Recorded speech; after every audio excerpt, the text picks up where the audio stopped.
If we get a widespread uptake of vaccine, we can put an end to this pandemic and we could create a veil of immunity that would prevent the infection from coming back. Millions of people rolled up their sleeves to do their part to end the pandemic. But for some people, it didn't go as expected. I got to where I could not breathe. My heart was beating out of my chest. Police officer was giving him CPR, and I still wouldn't believe it. I was paralyzed from the cheeks down. He was on life support for 6 weeks. I have no idea what's happening. I haven't been able to find any help. Andre, are you all right? Yeah, just having an episode right now. I can't hold my head up right now, so that's what this collar here is for. I just want to do what I have to do to limit the damage and hopefully recover. We're told severe reactions to the vaccines are rare, but that's little comfort to those who are suffering. They say they've been abandoned by everyone, except a small group of doctors brave enough to say we're facing a new disease, vaccine injury. This is a tragedy of untold proportions, which our federal government and state agencies pretends doesn't exist. This is a disease that has to come out of the shadows.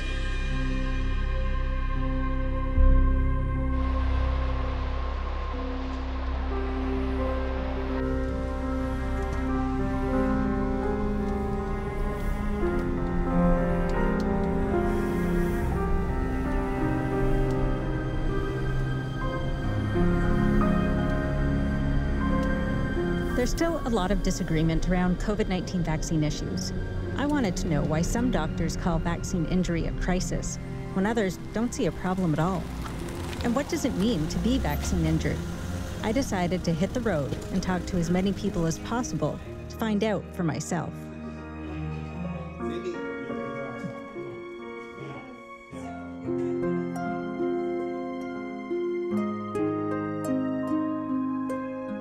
Every Sunday, I put all of her supplements that are dry and the pills, so the powders and the pills, into boxes that are labeled Monday through Sunday. And then in the morning, I add the formula and then the whatever day it is into the blender and blend it up. And then after that, I put it into her feeding bag, which is used with her pump. And then that is how she gets her nutrition for the day. You okay? Where's the...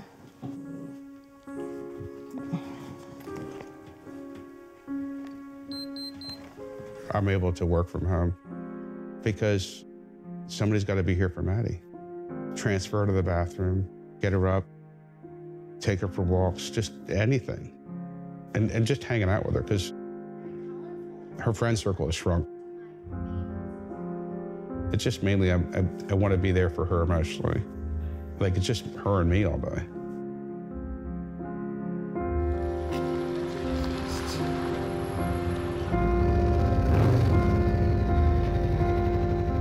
I wasn't rich, but I did feel like I was rich with what little I had. I felt like a millionaire because, we have our home. I have my son. He meant everything to me. When I went and took the Moderna, because I wasn't sure, I said, if anything was to happen, let it happen to me. I didn't get any reactions at all, nothing, so I felt pretty confident then. Pfizer says that, it's safe for teenagers. He goes, sure, Dad, let's go. Was a lot of confidence in it too. So we went, and like I said, no side effects, nothing. 5 days later, a neighbor knocked at the door, offering to take their son out to eat and play a game of basketball. I gave him a hug and a kiss. I gave him some money. I told him to behave and be good. And if you need anything, call me. I never knew that was going to be the last time I'd talk to my son.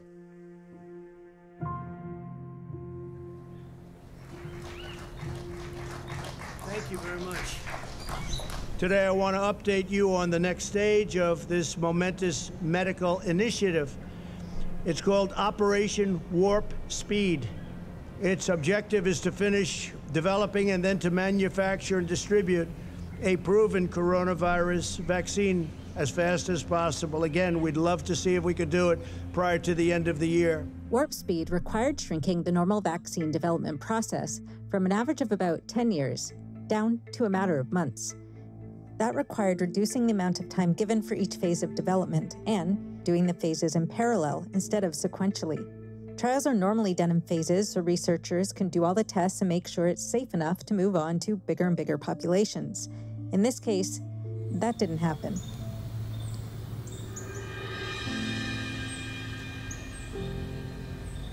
Maddie would always come outside. She was my nature girl. And she did gymnastics. She played volleyball, constantly moving. She would do cartwheels in the stores, TikTok dances. So what was it that made you want to do the vaccine trial? My brother's friend mentioned it, and then my brother wanted to do it, and then, you know, there's like benefits. Well, at the time I thought. Like what? Because, well, obviously I would be one of the first people, and I would be helping, and you also get money, so, but not that much. All three of our kids were in the trial. Our middle son, Lucas, he ended up getting the placebo. Gabe got the 1 dose, and then he didn't get the 2nd dose because he got COVID. And then Maddie got both doses. Pharmaceutical companies often contract out their clinical research.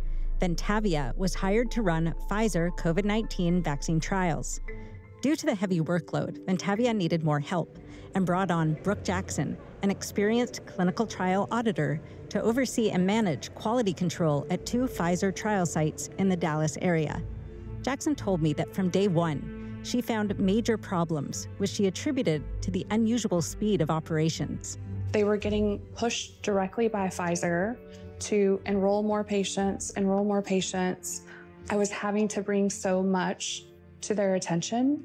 I've never been a part of a clinical trial in all of my almost 20 years of experience run like this ever.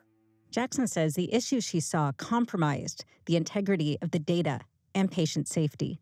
The first thing that I would look at is the informed consent form. When I'm looking at one signature page and comparing it to the signature on the next page, the signatures are not matching. Where the principal investigator is supposed to sign off, his signature's missing. The physical exam wasn't done. Something that, as an auditor, I'm trained to look for is repeated data. So you can tell by the laboratory processing log that this person is inexperienced in research. When I look here at this 30 minutes, every patient's blood clotted for 30 minutes. Per Pfizer's protocol, it could be anywhere between 30 to 90 minutes. So this data is falsified. This data is fraud. We were not monitoring the temperature of the vaccine. The temperature needed to be at least -70 degrees. I immediately went to my managers and said, this is a serious problem. If we were to be investigated or inspected by the FDA, we would be shut down. The next most concerning of my findings was that everybody that was enrolled in the trial from July through the middle of September of 2020 had been unblinded to their treatment assignment. The site staff knew if the patient received placebo or whether they received the actual vaccine. It was a direct violation of Pfizer's protocol. It should have halted the enrollment of any additional participants, and we should have contacted Pfizer. What Ventavia wanted to do instead was lie to Pfizer, go into everybody's chart, and remove that randomization assignment and destroy the evidence. This is a quote from Christy Rainey, who's one of the owners of the company. She wanted to make the pause in enrollment like it's no big deal. I wouldn't say one negative thing. I would keep it that we were in the perfect place and we were being responsible. The person that was in charge of vaccinating our patients was working, again, way beyond her scope, had no medical training at all, and the position that she held right before coming to Ventavia was at a restaurant And this was a person, again, that was responsible for preparing the vaccine and the one that was responsible for injecting it. One of my top findings was the lack of reporting of adverse events, and that included some that were serious. She got off the bus, she was screaming in pain, screaming. Hunched over, holding her back. Maddie, you know, my heart's coming out of my chest. It's like, I can't get out of it. All right, hey. He called me at work and he's like, Maddie's having some sort of reaction to the vaccine. I called the trial line, I'm waiting for them to call back, and then in the background I hear her yelling. Her fingers were white and very cold in her toes.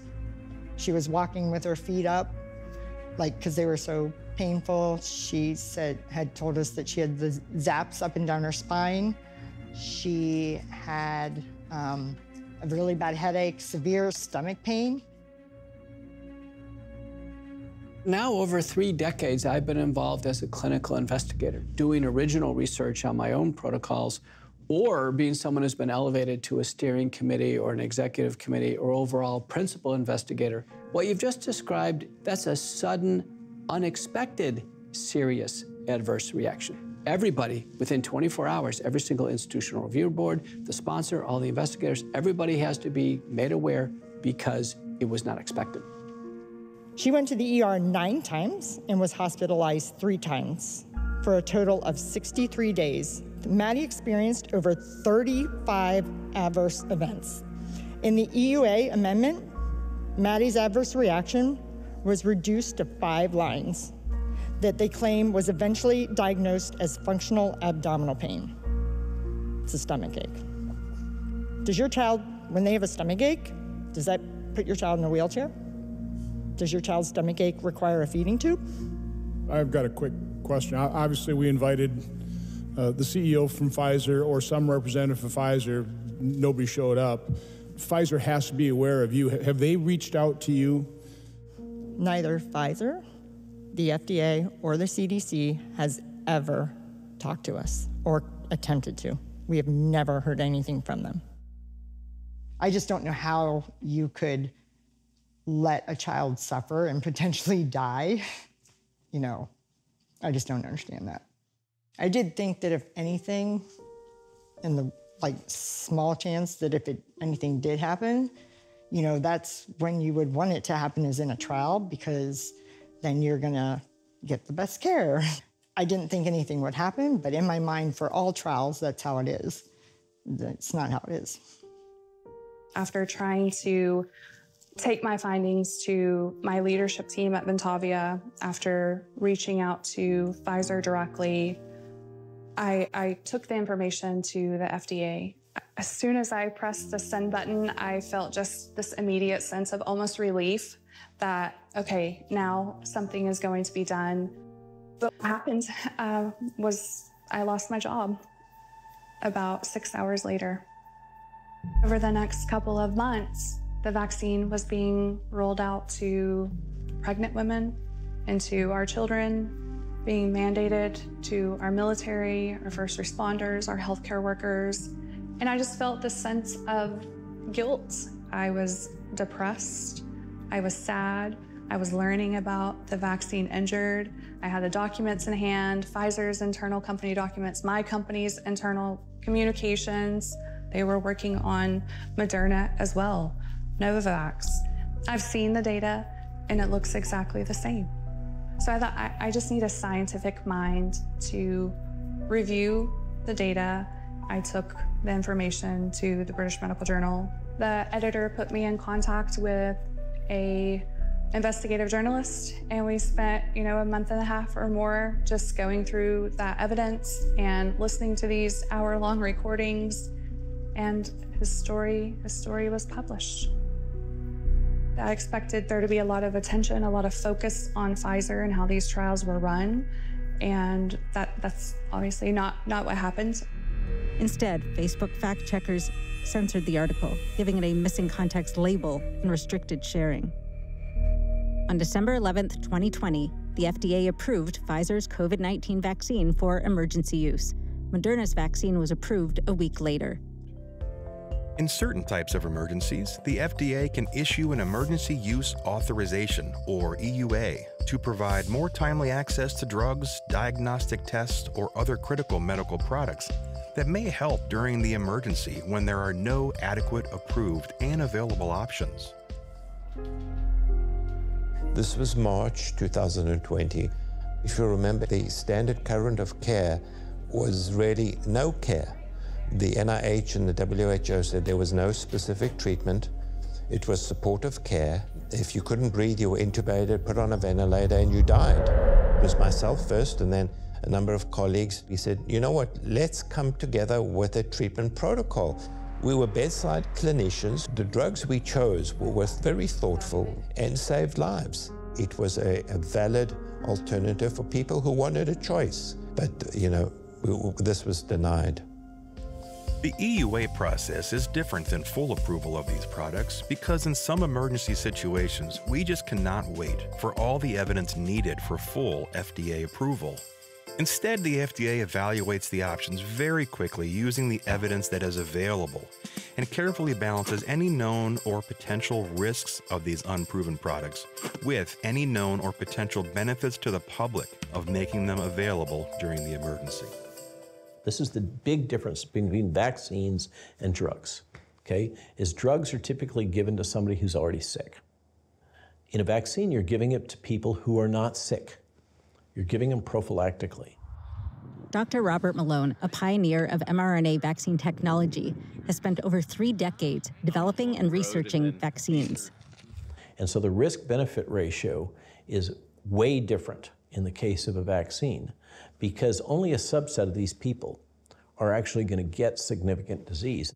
Breaking news. Pharmaceutical giant Pfizer just announced moments ago that its coronavirus vaccine is 95% effective in trials. Food and Drug Administration just approved this for an emergency use authorization that appears to be 95% effective. It tested more than 43,000 people. Incredible efficacy, 95% for this vaccine, blew us out of the water in terms of our expectations. And it has now passed the gold standard of safety. We will have started distributing millions of doses of safe and effective vaccine to begin protecting our most vulnerable across America. 95% effective sounds impressive, but was it misleading? To most of us, it sounds like if we vaccinate 100 people, 5 would still get COVID. But that's not what it means. It means this.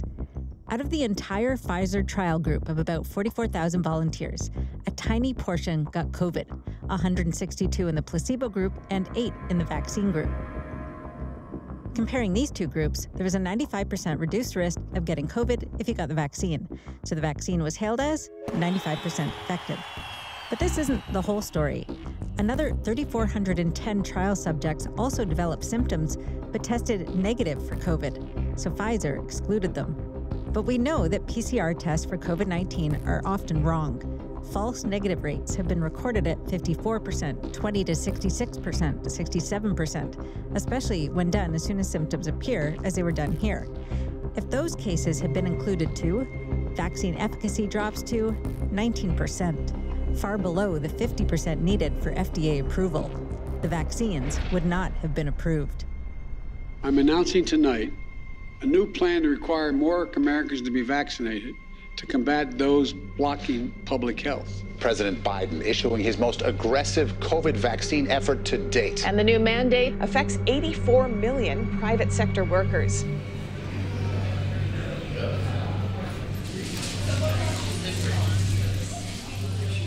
Probably 6 or 7 years old, I decided I wanted to fly. Started pilot training in the Air Force, and I ended up 31, almost 32 years as a commercial pilot. I got the vaccine because I was mandated to get the vaccine. It was a term of employment as no ifs, ands, or buts. That came down on high as a result of President Biden's vaccine mandate for federal contractors.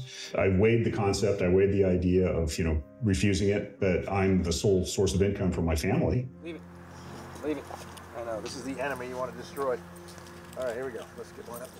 Joe. I was made the Texas Military Department liaison to Governor Abbott's task force for COVID response. I went down to Operation Lone Star, which was along the Texas-Mexico border, along the Rio Grande River.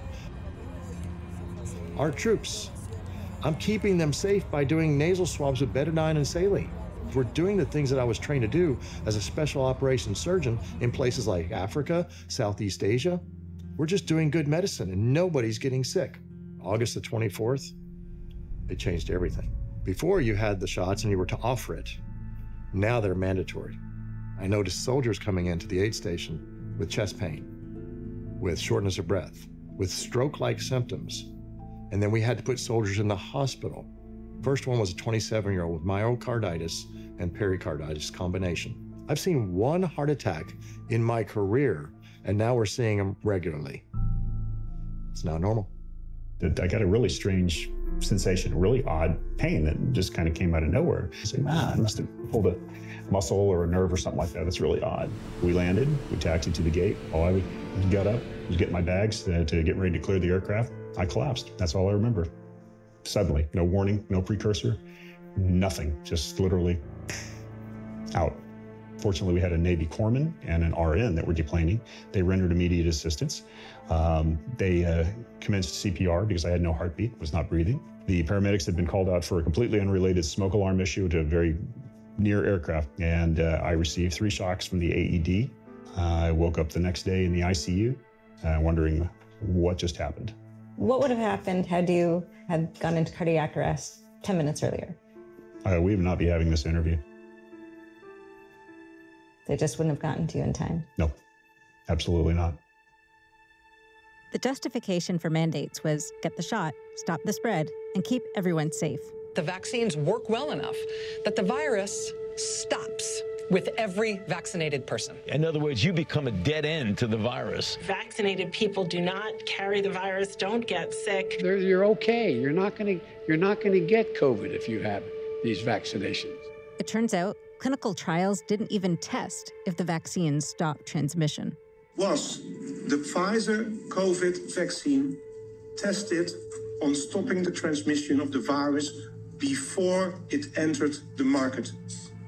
No, we had to really move at the speed of science to really understand what is taking place in the market. And from that point of view, we had to do everything at risk. When the government told us that the vaccinated couldn't transmit it, was that a lie or was that a guess? Or is it the same answer? I think it was hope that the vaccine would work in that way. Clearly, hope is not a basis for making decisions that would affect literally billions and billions of lives. So we now know that they did not adequately test the safety, and we now know they did not test the effectiveness or efficacy of the product. These are the 2 arms in clinical research, safety and efficacy. From the very outset, we did not meet the normal conditions required to proceed. Now, did we have informed consent? The answer is no. Informed consent, it has to happen with any medical procedure. Patients have a right to understand the risks and benefits. If it's an emergency use authorization, you must perform informed consent. Got to do it. It's an Army regulation. So this is the informed consent brief that I did on the border. There it is right there. Chapter 8, paragraph 5, 8-5. Required by FDA-approved EUA, full compliance with this requirement is critical. And when I would tell them this, they just say, well, have them look at the package insert. Have you ever opened a box of Pfizer or Moderna? There's a fact sheet that comes with it. It's about this big. The typical package insert looks like this. It has a great deal of information on it in terms of adverse reactions. So a few months ago, I looked at the package insert. I pulled it from the box of mRNA product. And, it was sealed just like I'm showing you here. And then I pulled this out. And this is what it looks like. So I'd like to show this to you. It's blank. It says intentionally blank on it. That's what's passing for informed consent. Right. So how am I to get informed consent to parents when this is what I have? I'm told by a 2-star on the border, you're doing informed consents. There's not enough people taking these shots. I'm perplexed. I did risk stratification, which is what we do in medicine. I've been doing it for a while. Is to say, you fall in this category, you don't need this. Okay, you 5 people here out of the 3,000, you might need this. Okay, so at that point, when I looked over at my medic and they said, sir, we've had 3,000 people come on the border and you know those informed consents you're doing? I think only 6 people have taken it right now. I'm like, okay, good. I mean, it's their choice. I give them the good and the bad. They reviewed my informed consent. Then they came back and said, we will start doing our own briefs. We'll send people down for it. And I was taken off that and then eventually taken off the border. The same surgeon that gave me a hard time, that fired me from the border, has since retired as well. He sent me a letter. He said, Doc, I'm really sorry about what happened to you on the border. I really was behind you, but the generals were on my case. And I had to do what I had to do. I was following orders. That's a scary thing, because there's such a thing as disobeying an unlawful order. I want you to put your hand up if you say yes to this question. I was not given adequate information about the potential risks of the vaccine.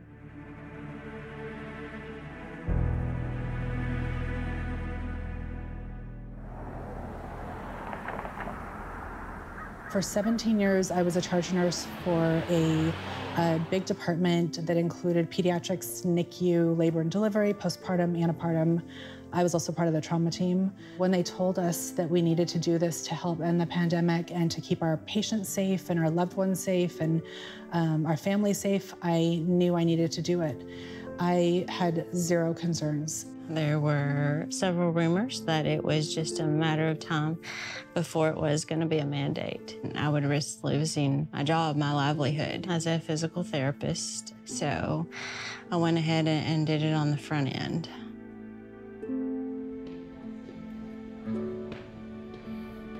I was a really big student, 10 hours a day at school, and then on top of that, volunteering at a hospital. They were begging people to, volunteer and help on the COVID unit floors. But in order to do it, I don't feel comfortable doing that without getting the vaccine. So for me, it was my own choice. As I was leaving the testing site, I was in my car driving, and it was at the 12-minute mark that my life just drastically changed. The last thing that I remember is my entire body just went warm and numb. I began to shake uncontrollably. My heart was beating out of my chest. I started having immediate difficulty breathing. I was having crazy progressions with my symptoms so fast. And so one doctor's appointment, I just had what seemed like an inflamed wrist, and the next one I was numb up to my back. That's the first time the doctor was like, you have a problem way bigger than your wrist. Like, you need to get your brain checked out. The next day, I went paralyzed on my right leg. So 7 days after the vaccine, I had gotten so bad that they placed me on the ventilator for the first time to be able to breathe. So that was kind of the first start of it. Over 80% of the adverse events are neurological, so which is what makes this such a devastating disease. Dr. Paul Merrick is the second most published critical care doctor in the entire world, with over 500 peer-reviewed papers. Dr. Pierre Corey was chief of critical care at the University of Wisconsin Hospital. In March 2020, the pair co-founded Frontline COVID-19 Critical Care Alliance to work on COVID-related treatment and prevention. Their work then moved into COVID-19 vaccine injury care, since for both the long-haul COVID sufferers and the vaccine injured, their problems are caused by the same thing: toxicity of the spike protein, which is part of the virus and what's produced by the body after vaccination. We know that the spike protein induces persistent inflammation of several of the immune cells. So inflammation is immune cell activity, which bring about repair mechanisms. And sometimes inflammation is generally overexuberant. And then they get what's called a peripheral neuropathy, in which they develop antibodies against the nerve fibers. So they get terrible shooting pains, paresthesias, numbness in their legs, terrible pain, burning pains, and which can be enormously disabling. It's wickedly complex. Every single organ has been affected. The biggest is the neuroinflammation, all of the different mechanisms and how they affect the brain, the heart with myocarditis, the intestines. I have a lot of GI dysfunction with a lot of my patients. They can't tolerate foods. They have new food sensitivities. There is not an organ system that has not been affected. Tinnitus, vertigo, dizziness, loss of hearing, loss of vision. It's unending. She was in the hospital for 3 days. They sent psychologists in, not a bunch of doctors. And they put the functional neurologic disorder diagnosis into her charts. And what does that mean exactly? That it's in your head. Yeah, in your head. It's a software problem, not a hardware problem, because they said they couldn't find anything wrong. Mind you, the only test that they had done was an MRI of her spine, which nobody has shown anything that's had a reaction. They didn't do a spinal tap.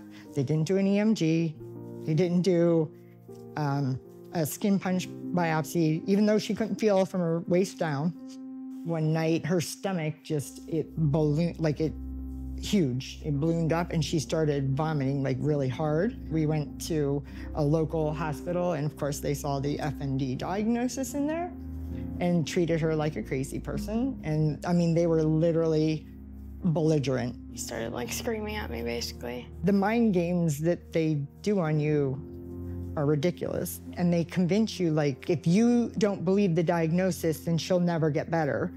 And that is such deep unfairness to the plight of the vaccine injured because, those diagnoses of anxiety and functional neurological disorder, I mean, the high frequency of them is because that the tests are so often normal or minimally abnormal, but just not abnormal enough to explain the symptoms. And, especially on the imaging level, so MRIs, CAT scans, X-rays, just normal. And the patients are so sick. And that really kind of seals the fate of the vaccine injured even more because they're just unlikely to get believed. After all my tests were done, I finally went back into that neurologist. And he says there's nothing wrong with my results and that I just had psychosis. He then thought it was because I was having boy problems. Maybe your mom's abusing you at home and you're just not telling me about it. Oh, I know why, actually. It's because you're stressed out. You're studying for medical school. What makes you think you could be a doctor? They say very unpleasant and rude things to my patients. I think they automatically delegitimizes the patient in their eyes because vaccine injury is not a thing. My neurologist said, oh, I don't want to hear that you had the vaccine. I don't want to hear anything about that.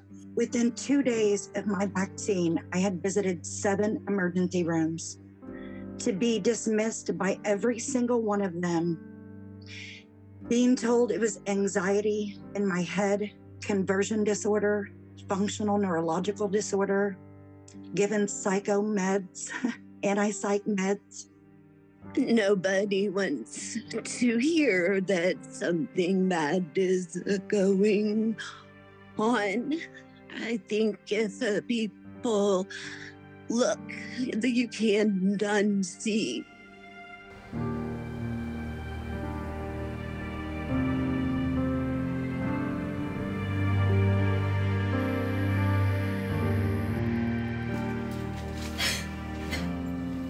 In the morning, I wake up, you never know how you're gonna feel. Is it gonna be a good day or a bad day? We're trying to learn everything we can about this illness and all of its manifestations. What I know and what I wanna know are 2 different things. We don't have good biomarkers or lab tests to tell me what drugs to use. Nothing is proven.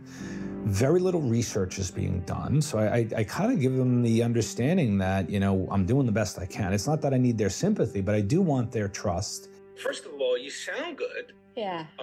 You sound better than when I saw you last time. Your voice was really weak and you were not doing well. No. And then a whole bunch of stuff happened. Right. That was right after the first hospital stay. And then I got better after that. And then it was a major decline. Right now, Nikki, you have a G-tube, a trach, and a bladder stem and no catheter? I still have this suprapubic catheter. How are you with standing and walking? Mostly the wheelchair now. We've been starting to use this really interesting medicine. There's a good case report This medicine seems to help people with a lot of their neurological symptoms. I want to think about that some more for you. Okay. Well, I don't want to overpromise, but I just think it might have a role in helping some of your symptoms because your symptoms are so neurologic. Yeah. Although the neurologist is not getting me any help, so. It's one of the most terrible cases. I took her on pro bono, and I've tried to help her, and after her vaccine, the amount of problems that she incurred are just devastating. She's one of my most challenging patients in terms of how much I've been able to help her. When you hear about other people who get better, but you feel like you're not, how does that make you feel? It's frustrating because with each time you hear hope and you go and you search out that treatment and you try it, and if you don't have the success that they did, it's deflating what hope you did have. And so it's a setback mentally. She's definitely responded to some medicines, but it's been much less than desired. So, but we'll keep trying. Maddie DeGarry suffers from many of the same conditions. The family eventually was introduced to a holistic medicine doctor in faraway Oregon. Desperate, they spent 4 months out there, hoping to see some improvement. We saw 2 holistic doctors that volunteered their time. We rented an apartment. My husband stayed here with the boys, and they would come to the apartment that we were in. Wow. To do IVs. They check her vitals. That's where all they took her off of all the medication she was on. So everything that she's on is our supplements. So, oh yeah, it's night and day. I mean, she was in bad shape when we went out there. Let's say 10 was your absolute worst time. What number would you put yourself at now?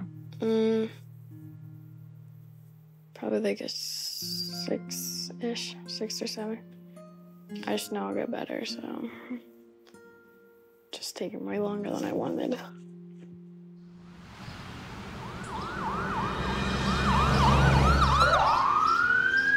My neighbor called in a panic, and she asked me to hurry up and get there. When I got there, they were loading him up in the ambulance. I changed the ambulance to the hospital. When I got there, they were working on him at the hospital. And there was a young doctor. He came out after a few minutes, and he, like nothing. It meant nothing. He had the expression on his face just upset me. He goes, "Your son's dead. You can go home." So I was so angry. I grabbed the doctor and I threw him against the wall. I just wanted to get out of there because I couldn't believe it. I got suicidal that night. Some guys I knew, they came. They stayed most of the night outside to make sure I wasn't going to do nothing because they know me, and they know how close we were.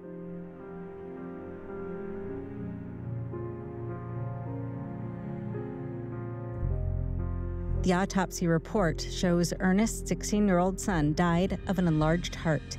In cases like his, a COVID-19 vaccine is almost never mentioned, but there is a pattern. Any individual case can be argued that there was causation. This is why it took so long to establish the link between cigarette, tobacco consumption, and cancer.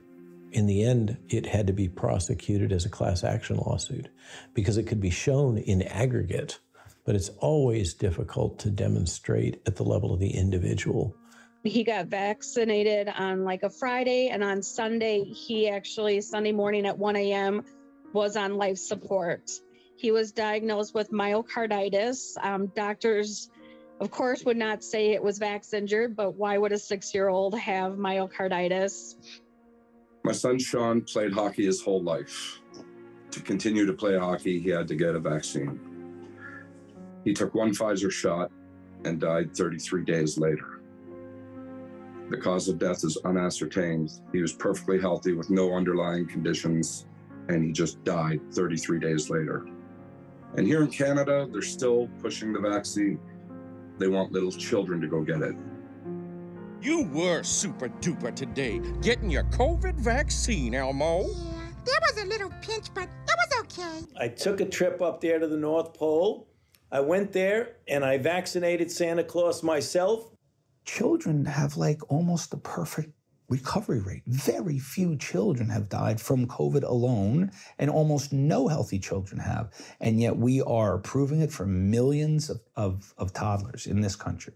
Meanwhile, in Europe, many countries stopped shots for young people a full 8 months before Elmo got his jab. Finland has become the latest country to pause the use of the Moderna vaccine. Like Sweden and Denmark have decided to stop using the COVID-19 vaccine. French health authorities advise against the use of the Moderna COVID jab for people under 30 due to the risk of heart inflammation. While acknowledging the same risks, the official recommendation in the U.S. didn't change. Everyone ages 6 months and older should get vaccinated for COVID-19. 12 to 17-year-olds who we're working to vaccinate over the next 4 months, and we can vaccinate 1 million of them, which would be great strides. Over the next 4 months, we could expect 30 to 40 of these mild, self-limited cases of myocarditis. I can tell you as a cardiologist, it's not mild and it's not self-limiting. Self-limited would mean that they kind of go away on their own, but it doesn't go away. This is not debatable. Myocarditis in some children is fatal. One of the things that's very important in myocarditis, we cannot let them play in sports. The surge of adrenaline is going to trigger sudden cardiac death. 2 periods of time where there's a surge of adrenaline during sports and activity, and also between 3 a.m. and 6 a.m. in the normal waking cycle. COVID respiratory illness is not the big risk for myocarditis. What we know from the CDC evaluation, and now over 200 papers, that COVID-19 vaccine-induced myocarditis is the big threat to our children. Steve Kirsch, a successful Silicon Valley entrepreneur, has spent millions of dollars over the past 2 decades funding medical research to cure diseases. After the vaccine rollout, he started to notice that something was going wrong. I had a friend who said, "Is the vaccine safe?" And I said, "Why do you ask?" And she said, "Well, 3 of my relatives got the shot, and a week later, they're dead. And they were perfectly healthy before." And I said, "Well, that's impossible." She said, "Yeah, but they're dead." And then a week later, my carpet cleaner shows up. He's wearing a mask. I'm giving him a hard time. I said, "Haven't you had the vaccine? If you have the vaccine, you don't have to wear a mask." And he said, "Well, I was only able to get 1 shot." And I said, "Why? Why didn't you get the second shot?" He said, "Well, I had a heart attack a minute after they gave me the shot." And then he mentioned that his wife got vaccinated as well, different time, different place. And she had, for months, she couldn't hold a glass of water. Her hand would shake so badly that she couldn't hold a glass of water. And so at this point, it was very clear that either these people were lying to me or this vaccine is not safe and effective. I have a lot of friends who say, "Hey, nobody I know has died. Nobody I know has been vaccine injured." Well, I didn't know my carpet cleaner was vaccine injured until I asked him. It was only if you took time out from what you normally do and spend your time looking at this data directly. You look at the VAERS data, for example. It's unexplainable. If the VAERS data, which is the Vaccine Adverse Reporting System, it's like a flat line. And then all of a sudden, it spikes up by more than 100-fold. And the individual doctors tell me that, "Oh, I've been in practice for 30 years. I've never had to report anything to the VAERS system. But this year, I had to report 25. The norm is that VAERS would have been sufficient signal and that there would have been deployed, in response to that, teams of epidemiologists and medical scientists trying to get to the bottom of that. That clearly has not happened.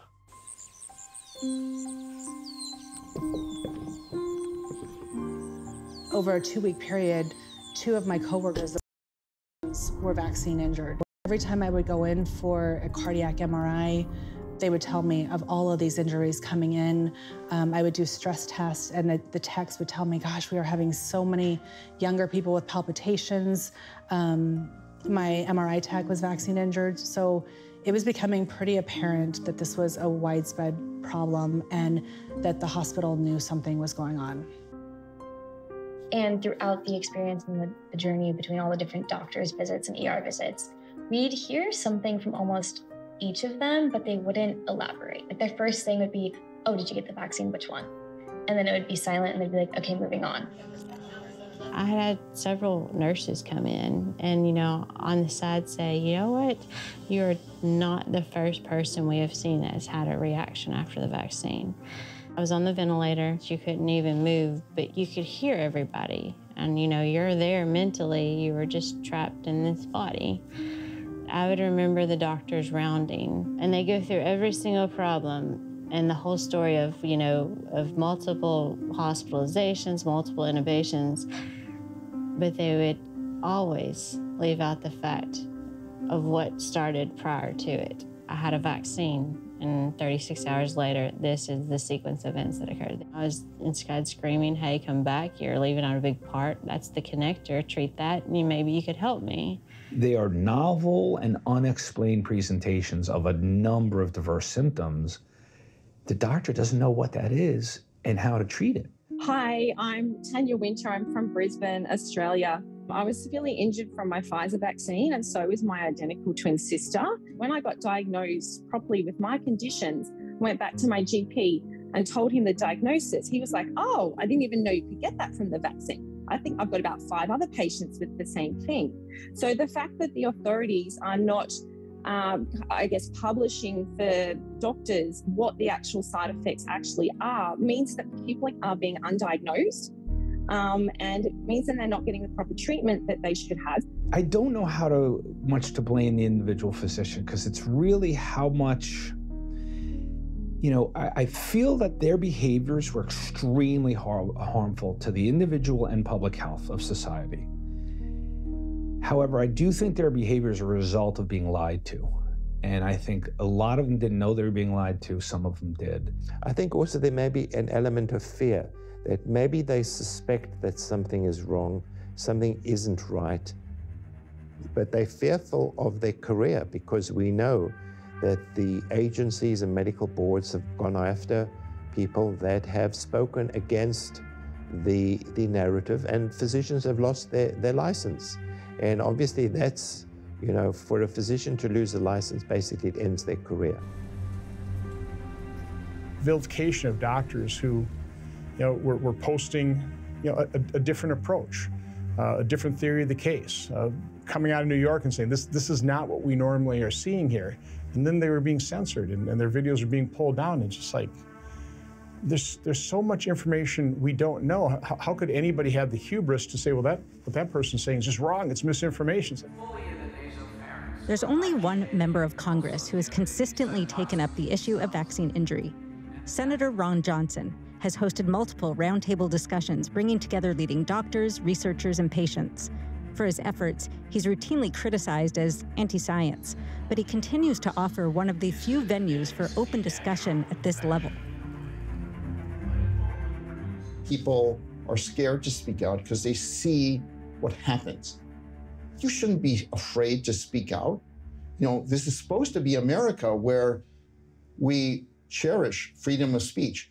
Steve Kirsch now dedicates all of his time and resources to the Vaccine Safety Research Foundation, an organization he started to address the issues of vaccine injury. Truth should never be censored. And yet, nobody's coming to the rescue of truth. It's not only doctors who are being silenced and vilified. Have you personally experienced censorship in trying to share your story or anything about vaccine injury? If so, put your hand up now.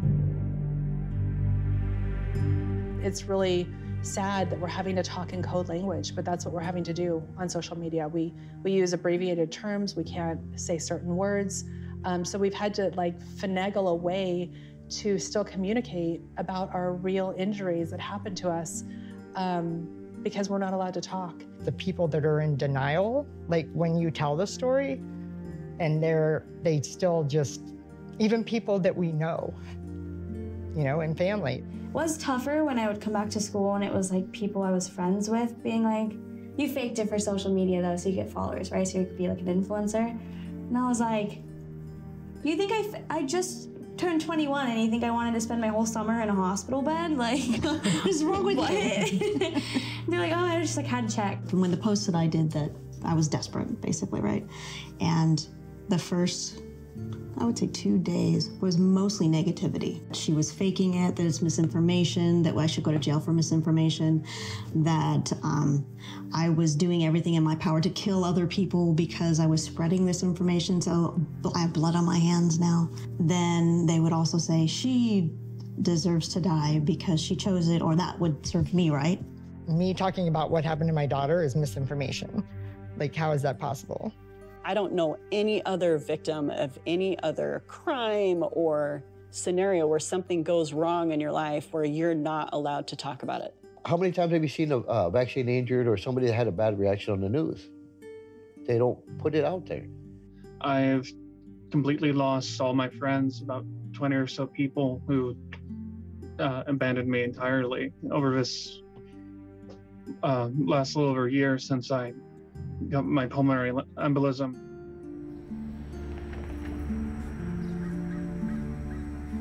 Unfortunately, I've been to this hospital many times by ambulance. I don't have a whole lot of memory of much of it other than it was emergencies I had.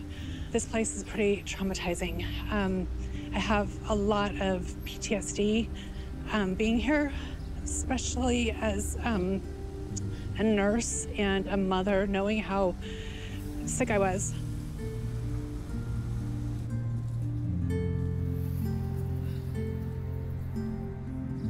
I spent all of my days writing her letters in case I didn't make it, because I didn't think that I would.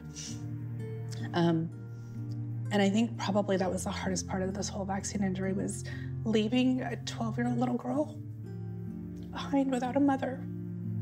I wrote her a letter, and I haven't actually looked at this since I wrote it because it's pretty traumatizing for me, but I will try my best. So this was, my vaccine was on the 19th of January. This was Valentine's Day. Dear Ella, I want to let you know on Valentine's Day that you are the love of my life. I prayed so hard that Dad would not have to give you this letter. I just want you to know how sorry I am that you are reading this. I never thought my body would react this way to the vaccine, and I thought it was the right thing to do. I fought so hard because my greatest fear was leaving you. I never wanted to do this to you, and I hoped I'd die a little old lady so I could watch you grow and be there for you as you journey through life. I know this is going to be very hard for you, but you are strong and you are resilient. Even though I'm not physically here, I will always live on in your heart. I am part of you, and that will not die. I want you to go live your life and experience all it has to offer. I've taught you so much in this short time that you can carry with you forever. My greatest advice is to always be kind and compassionate and love with all your heart. I loved you with all my heart, and it is what it gave me the most happiness. Love, Mom.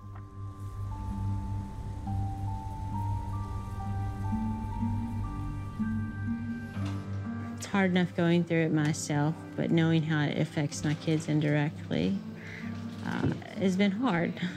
I was always at every single game, always at an event, and now some things as simple as, hey, let's go out to eat after the ball game.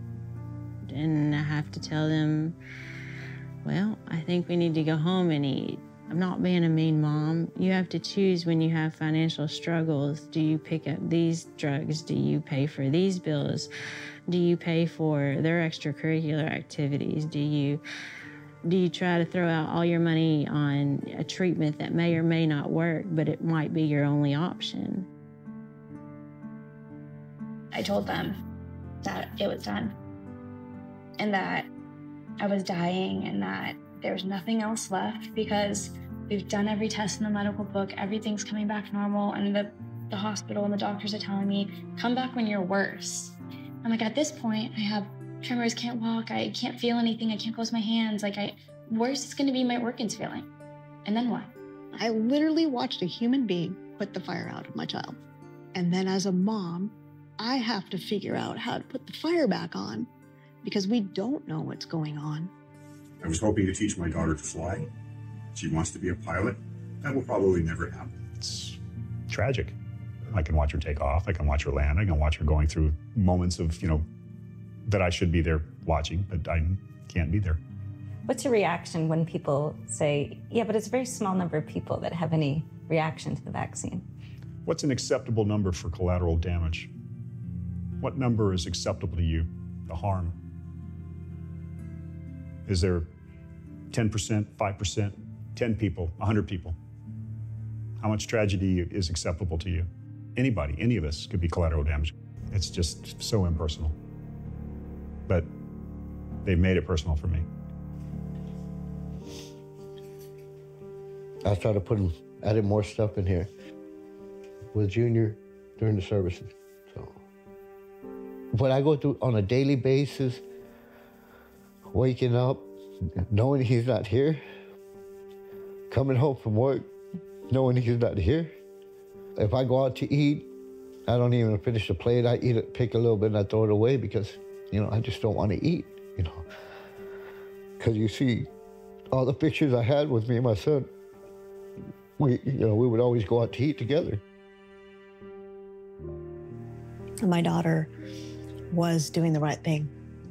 She was doing what our government, the powers that be, suggested. And she did it with all the goodness and grace in her heart to help people. She was sitting people when they were with people when they were sick and their families couldn't. People think, oh, they're, everything's being taken care of. That's not the case. Most of the things come out of our pocket. And then you start going to see other specialists that won't take insurance. A $50 copay, that's not such a thing. It's like, all right, today was $3,000 or $10,000. So it adds up quickly, and it's hard to explain to people. It's challenging. My government made me believe that it was the right thing to do. And it's not. I regret it every day.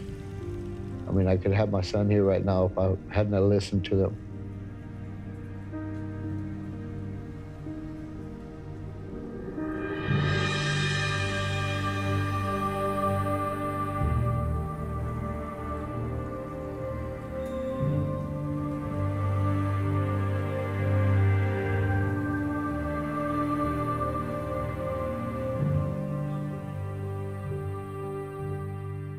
React 19 is a nonprofit started by Brianne Dressen to fill the gaps. It helps the vaccine-injured find each other, raises funds for expensive treatment, and presses the authorities to help. In 12 short months, we amassed over 21,000 COVID vaccine injured here just in the United States. Between our partnerships globally that amount to close to 24 different countries, we're sitting at about 40 to 50,000 COVID vaccine injured globally. A preschool teacher and mom, she herself suffered a severe neurological reaction to the AstraZeneca shot after eagerly joining the U.S. trials. So I spent the next several months with my condition continuing to decline, fighting for my life, my husband calling repeatedly out to the drug company, asking for help, begging for help, and our cries for help went unanswered. Finally, she got lucky. The National Institutes of Health, or NIH, flew her out to join a small-scale study with 22 other vaccine-injured, and it changed everything. They know how to treat this. How do they treat it? What they've told me and others is that, that early intervention is key, and that immunotherapy, when it comes to an immune-mediated disease like a vaccine reaction, that the most important thing you can do is calm down the immune system and stop the attack in your body. So they know what's happening, they know how to treat it, they know early intervention is the key, and yet none of that's being acknowledged and developed into some sort of program to help people who are affected. Correct. And it's not like this, it's not like they kind of know. I mean, they flew us out. We were there in person. We were in the state-of-the-art facilities. They did all of the top-of-the-line testing They know at a very intimate level what's going on with this. They know about microclotting. They know about the nervous system breakdown. They know about small fiber neuropathy. They know about the cognitive issues. They know all of it. And so it kind of astonishes me that I was able to get that golden ticket to go to the NIH, to be evaluated, and for them to literally change the trajectory of my recovery when tens of thousands of Americans across this country were not afforded the same treatment, the same luxury, I guess you could call it at this point, since they haven't given that very essential and matter-of-fact treatment to all of the other Americans who stepped up and got their shot. Knowing that help exists, Dressen continued reaching out to the health authorities to get help for others. So Peter Marks, he's the head of biologics at the FDA. We've had 7-8 meetings with him at this point. We have 300 plus emails back and forth with him and his team. And they keep saying that they can't possibly find these safety signals. They can't possibly find them. All new drugs are monitored for potential problems. Safety signals aren't proof of a problem, but they're meant to act as red flags, telling health officials there's something to investigate.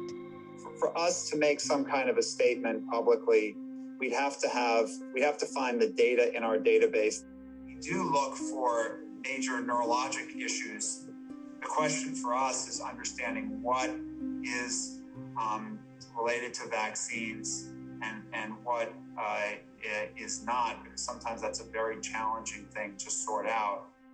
You know, we have not, there's not a clear signal for the specific kinds of neurologic events that you have been reporting, but that's not saying that it doesn't exist. It just says that we don't have a signal. So I remember back when the press releases started with myocarditis with the 6 cases, there was a press release that said, hey, heads up, we think that there's a signal. We're looking into it. So I'm trying to figure out why, with all of the cases and all of the data and how tightly correlated even with the timeline, why we're not seeing the same press release or communication be released about a potential post-vax syndrome. We struggle very diligently and to try to understand safety signals and to make use of them.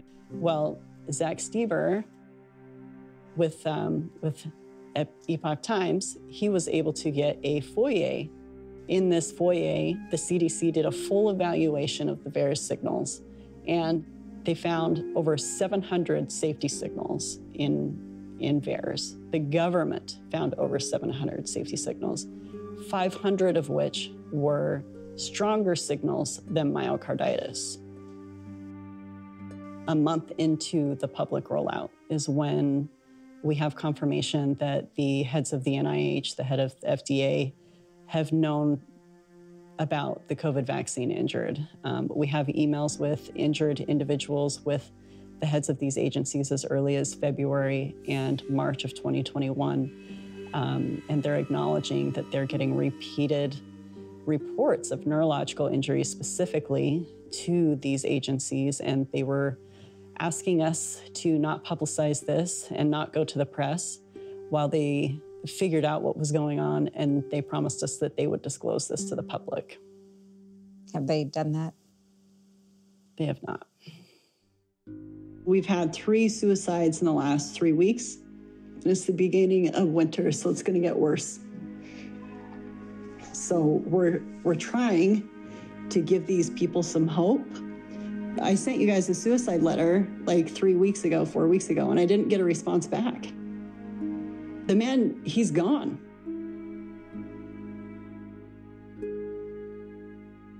VAERS wasn't the only alert system throwing up safety signals that should have been investigated. In fact, there were several.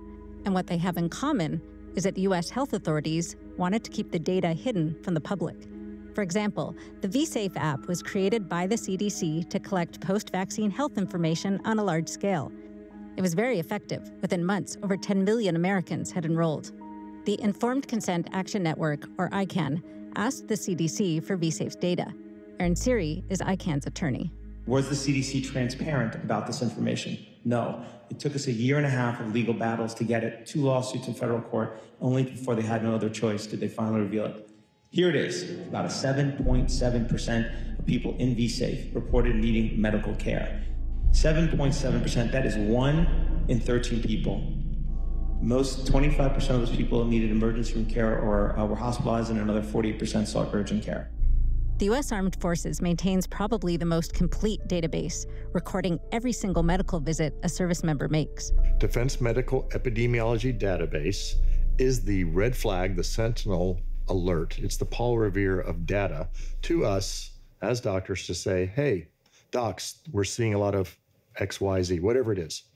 In this case, it would be vaccine injuries. Then on 24th of January, Senator Johnson with Thomas Renz presenting our DMED data. We've got 3 whistleblowers who've given me permission at this point to share their name. Lieutenant Colonel Dr. Teresa Long, DO MPH, Dr. Samuel Sigloff, and Lieutenant Colonel Dr. Peter Chambers, DO and Flight Surgeon. All 3 have given me this data. I have declarations from all 3. This data is under penalty of perjury. We intend to submit this to the courts. We have substantial data showing that we saw, for example, miscarriages increased by 300% over the 5-year average, almost.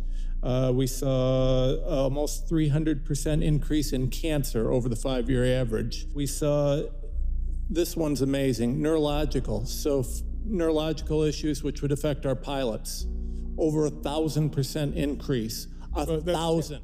After the hearing, the Department of Defense said the database contained errors, and it took DMED offline to fix the problem. When it came back up, the baseline numbers were higher. What they did was, instead of bringing this number down, they brought all these up from prior years. So it made it look like there was no change. But what I argue is, you mean to tell us that our military population was that debilitated? Who's failing at the entry stations when they're coming in? Who's failing? Because we're not that sick. Now, I was a supporter of Operation Warp Speed. I thought it was pretty brilliant the way they squeezed all of the financial hurdles to a quick development. But again, I was unaware of all of the tests, all the studies that weren't being conducted in terms of ensuring vaccine safety. I think I was, like most Americans, had faith in these federal health agencies. I'm not a big fan of the federal government, but I recognize there are things the federal government has to do, and we want a federal Food and Drug Administration to be able to make sure that our food and our drugs are safe, and we want a Center for Disease Control to gather information on health trends and publish that in a transparent and honest fashion. So, and we'd assumed that they were honest brokers. They were telling us all the right things. They were going to, they held a 8-hour-long plus teleconference prior to the emergency use authorization of the vaccines that they were going to use, for example, VAERS as their safety surveillance system. They were going to take it so seriously. If you lost even a couple days worth of work because of a reaction to the vaccine, there's going to be a CDC representative on the phone talking to you to find out what happened. Pfizer tracked adverse reactions for the first 90 days of vaccine rollout as required by law, documenting over 42,000 cases. They didn't make any of that data public, however, until they were forced to.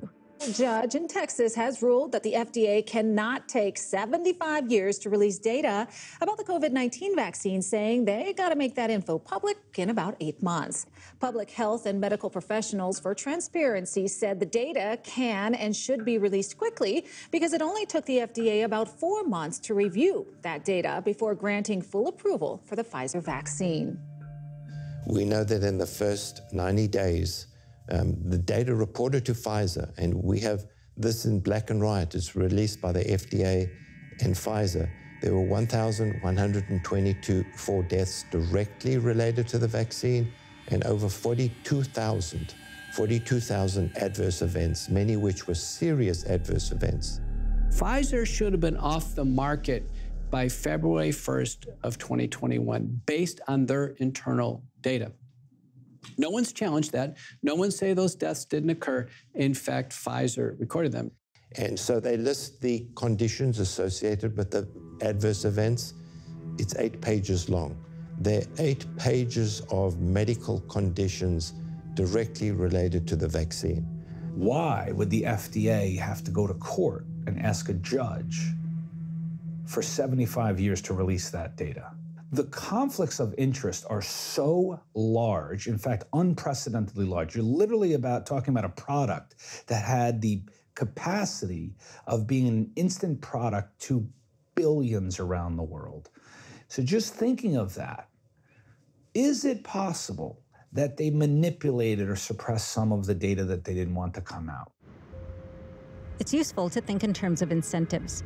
The threat of costly lawsuits incentivizes companies to ensure their products are safe. For vaccines, that incentive doesn't exist. Since 1986, vaccine manufacturers have had blanket immunity to liability, meaning no matter what happens to a person after taking a vaccine, the manufacturer can't be sued. I think we definitely have to revisit the blanket immunity we've granted vaccine manufacturers. That allows all these vaccine manufacturers and the regulators to pretty well throw caution to the wind when caution should not be thrown to the wind.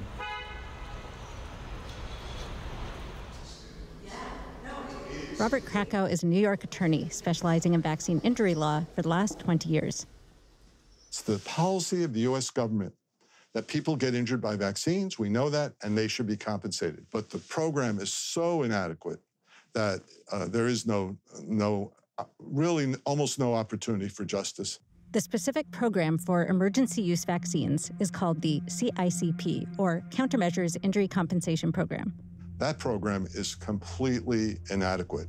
There's no provision for attorneys. There's no judicial process. It's totally confusing. There's no understanding of what the standard is for who gets compensated and who doesn't. Now, there's a very short statute of limitations. It's 1 year from the date of vaccination. Sure. And so give me a little time and I'll be right back. You're welcome. So that was an example of a call. His son has stroke, cannot speak, and he believes it might be from the COVID vaccine, and it's probably more than a year, and I'm going to have to give him all the bad news, but I will. A 1 year statute of limitations is absurd. I would be very concerned for a lot of these people that we're going to start seeing some very chronic illness pop up. They're not going to have the ability, if we keep it at 1 year, they're not going to have any possibility of filing a petition for compensation. They're cashing in all their retirement savings. Some are even selling their homes. This is a mess. I estimate within the next 10 years, it's going to cost at least $1 to $2 trillion to compensate. Medicaid, Medicare are going to pick up a large chunk of this because these people are disabled and they're going to start filing for disability benefits, Social Security benefits. A lot of dominoes are going to start falling soon if we don't get our compensation program moving forward. Also, I think there's a lot of people that don't know that they're injured. There is one way to sue the drug makers for these vaccines, and that's exactly what Brooke Jackson is doing. It needs to be proven that the companies engaged in willful misconduct. Jackson launched a lawsuit under the Federal False Claims Act, which allows private citizens to sue on behalf of the government if they believe a person or company has defrauded the government. I was able to bring a case against Pfizer and against Ventavia for the misbranding of their product. So because I was employed by Ventavia and documenting everything that we've talked about, it allowed me to file this lawsuit on behalf of the United States government and our citizens. Pfizer contends that, the FDA and the DOD, they knew all this. They knew all the problems with the trials, and yet they didn't stop payment. And we say, no.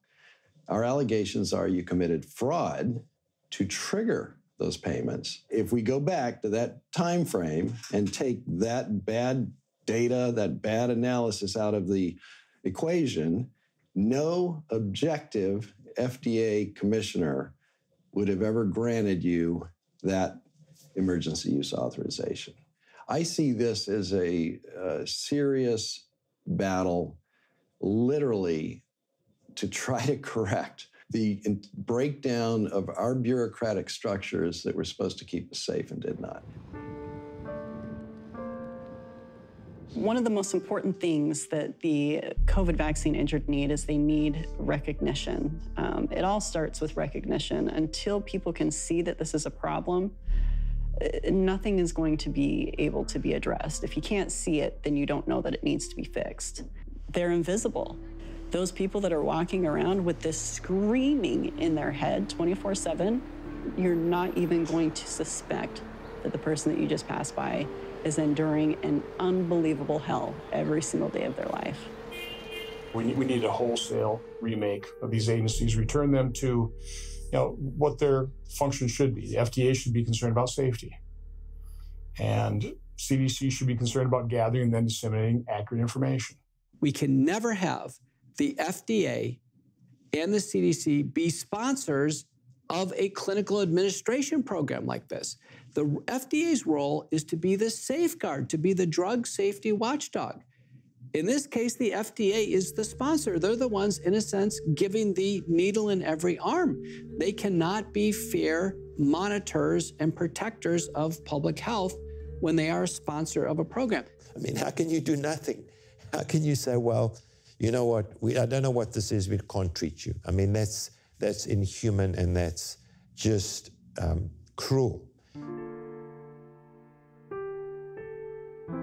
This girl messaged me saying that she had similar symptoms from something else, but had a doctor in LA that helped her. And she's like, I'll put you in connection with him. And he instantly was like, let's go. Friday, we were in the office and we were the only ones in his office on his birthday to see her. And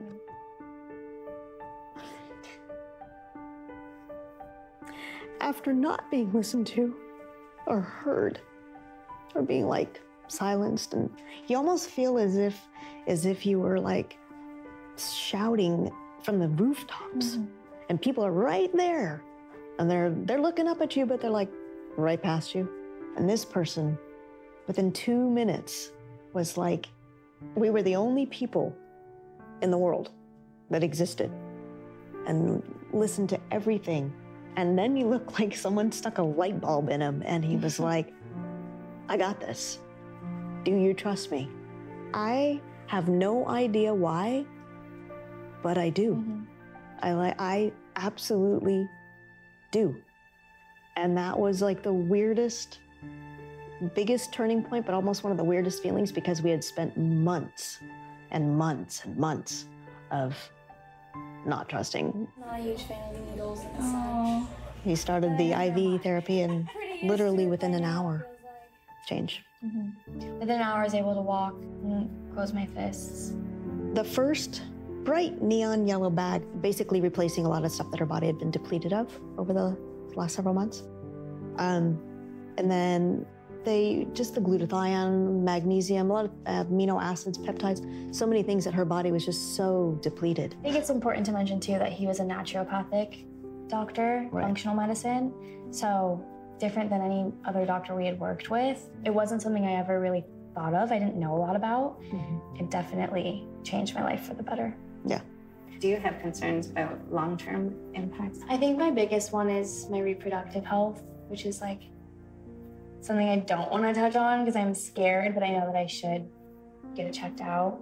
I still have a lot of the cognitive and comprehension problems. I still have twitches.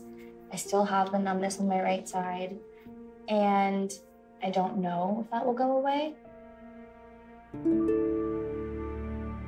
I was one of the lucky injured. I had the best doctors, medical team taking care of me.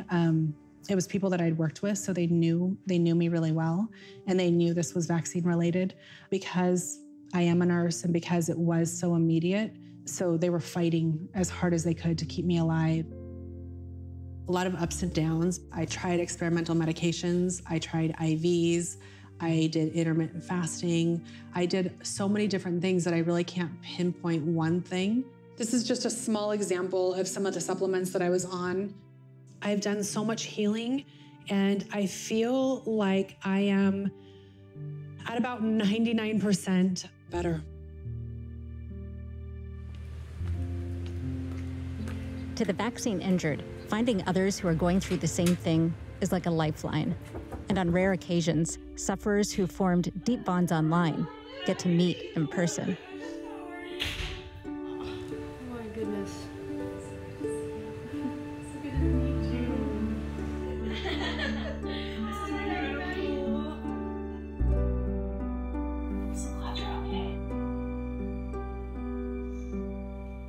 people, you know, try and help each other. One of the things that I've tried to do is help. I can at least tell them based on what their symptoms, what to ask.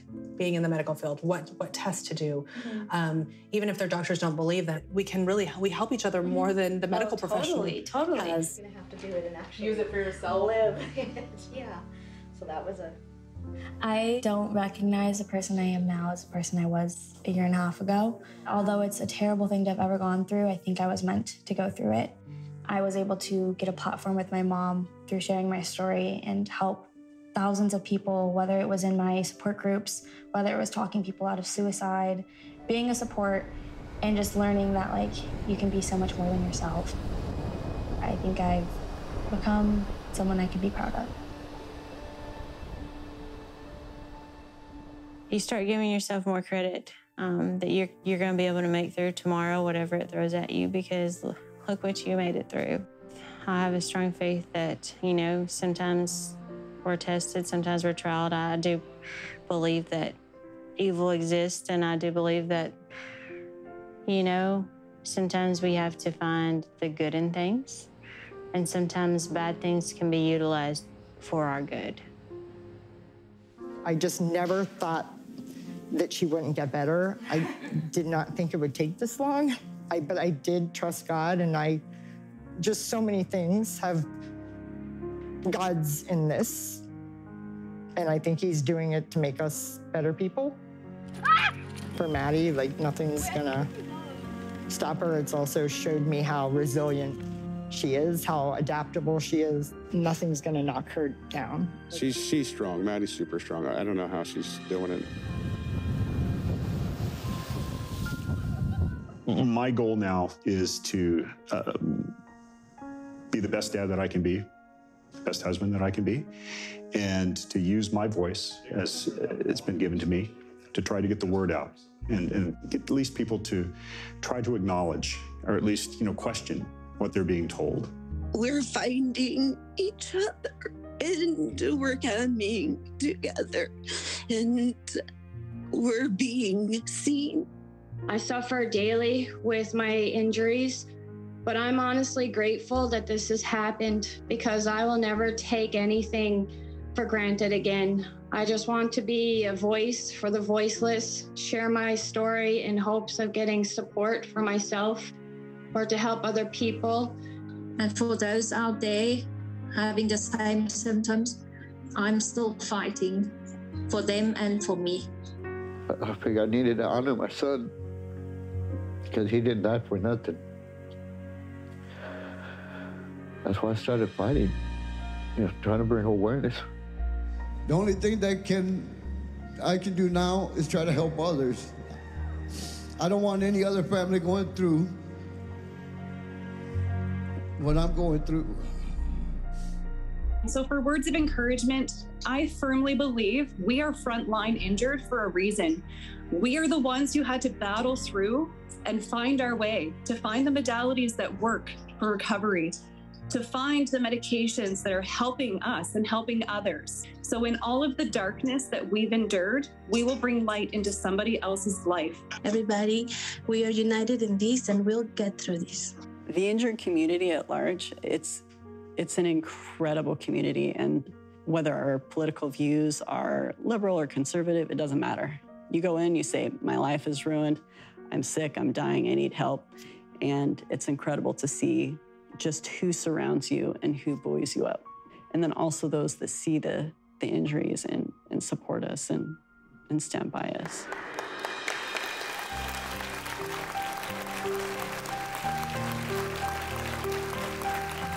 Thank you.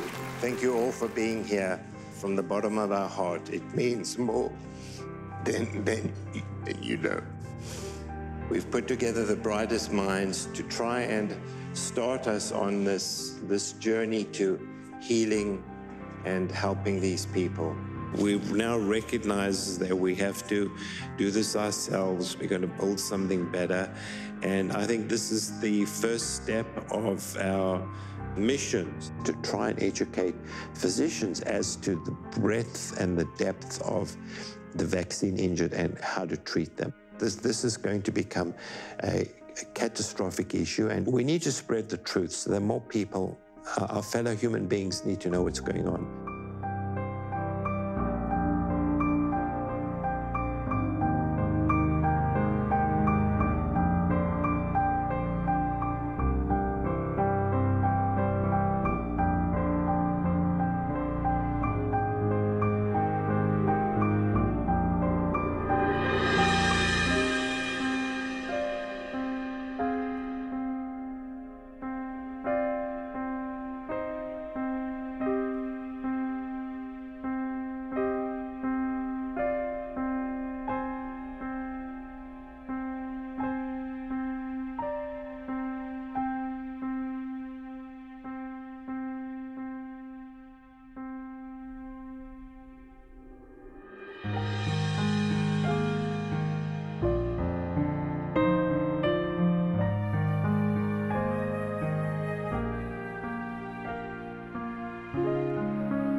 destined for great things still. It's gonna be something big. The other day, we had a conversation. And I said to her, wouldn't it be funny if this was the best thing that ever happened to you? Maybe. And that was the answer back. Wouldn't it be funny? Like all this. This is hard. I'm gonna. Oh, yeah. We are gonna move mountains. This is not massive mountains. Just the beginning. This is just the beginning.